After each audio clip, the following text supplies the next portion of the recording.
ഹരേ കൃഷ്ണ. സർവം ശ്രീ രാധാകൃഷ്ണ അർപ്പണമസ്തു. അധ്യായം 11 വിശ്വരൂപം. ശ്ലോകം 43. പിതാസി ലോകസ്യ ചരാചരസ്യ ത്വമസ്യ പൂജ്യശ്ച ഗുരുർഗരീയാൻ നത്വത്സമോസ്ത്യ അഭ്യധിക കുതോന്യോ ലോകത്രയേപ്യ പ്രതിമ പ്രഭാവ. വിവർത്തനം. ചരാചരങ്ങളെല്ലാം ഉൾക്കൊള്ളുന്ന ഈ പ്രപഞ്ചസർഗത്തിൻ്റെ പിതാവാണങ്ങ്.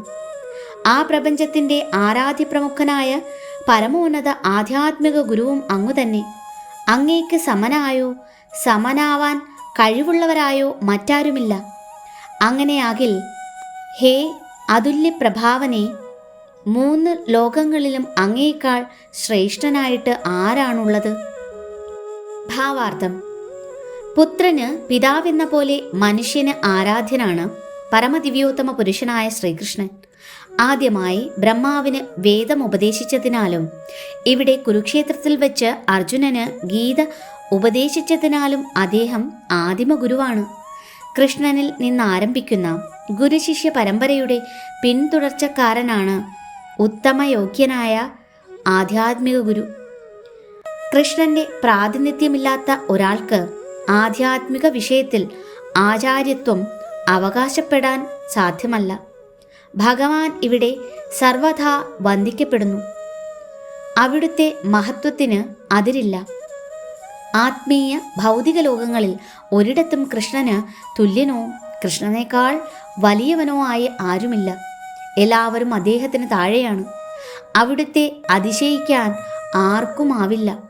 ഇത് ശ്വേതാശദ്രോപനിഷത്തിൽ പറഞ്ഞിട്ടുണ്ട് 6:8. ന തസ്യ കാര്യം കരണം ച വിദ്യതേ ന തത്സമശ്ചാഭ്യധികശ്ച ദൃശ്യതേ. സാധാരണ മനുഷ്യർക്കെന്ന പോലെ കൃഷ്ണനും ശരീരവും ഇന്ദ്രിയങ്ങളുമുണ്ട്. എന്നാൽ അദ്ദേഹത്തിന് ശരീരത്തിനും ഇന്ദ്രിയങ്ങൾക്കും മനസ്സിനും തമ്മിൽ വ്യത്യാസമില്ല. കൃഷ്ണന്റെ ആത്മാവ്, മനസ്സ്, ഹൃദയം എന്നിവയിൽ നിന്ന് ഭിന്നനാണെന്ന് അവിടുത്തെ നന്നായി അറിയാത്ത മൂഢന്മാർ മാത്രമേ പറയൂ. കൃഷ്ണൻ അതുല്യനായതുകൊണ്ട് തൻ്റെ പ്രവർത്തനങ്ങളും വിഭൂതികളും അത്യുത്കൃഷ്ടങ്ങളാണ്. അദ്ദേഹത്തിൻ്റെ ഇന്ദ്രിയങ്ങൾ നമ്മളുടേത് പോലെ അല്ലെങ്കിലും ഐന്ദ്രിയ പ്രവർത്തനങ്ങളിലെല്ലാം നിഷ്പ്രയാസം സാധ്യങ്ങളാണെന്നും പറയപ്പെടുന്നു. പരിമിതങ്ങളോ വികലങ്ങളോ അല്ല അവിടുത്തെ ഇന്ദ്രിയങ്ങൾ. ഭഗവാനോട് തുല്യമായോ അദ്ദേഹത്തെക്കാൾ ശ്രേഷ്ഠനായോ ആരും തന്നെയില്ല. ഏവരും അദ്ദേഹത്തിൻ്റെ താഴെയാണ്. പരമപുരുഷന്റെ ജ്ഞാനം, ബലം, പ്രവർത്തനം എന്നിവയെല്ലാം ദിവ്യങ്ങളാണ്. ഭഗവത്ഗീത 4:9.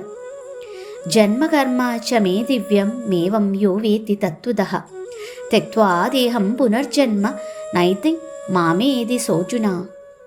കൃഷ്ണന്റെ അതീന്ദ്രിയമായ ശരീരത്തെയും പ്രവർത്തനത്തെയും പൂർണ്ണതയെയും കുറിച്ച് അറിഞ്ഞവർ മരണശേഷം ഭഗവാന്റെ ലോകത്തിലെത്തുന്നു. ദുഃഖകരമായ ഭൗതിക ലോകത്തിലേക്ക് തിരിച്ചു വരികയുമില്ല. അതുകൊണ്ട് കൃഷ്ണന്റെ പ്രവർത്തനങ്ങൾ മറ്റുള്ളവരുടേതിൽ നിന്ന് വ്യത്യസ്തമാണെന്ന് നാം അറിയണം. അദ്ദേഹത്തിൻ്റെ നിർദ്ദേശങ്ങളെ പിന്തുടരുകയാണ് ഏറ്റവും നല്ല നയം.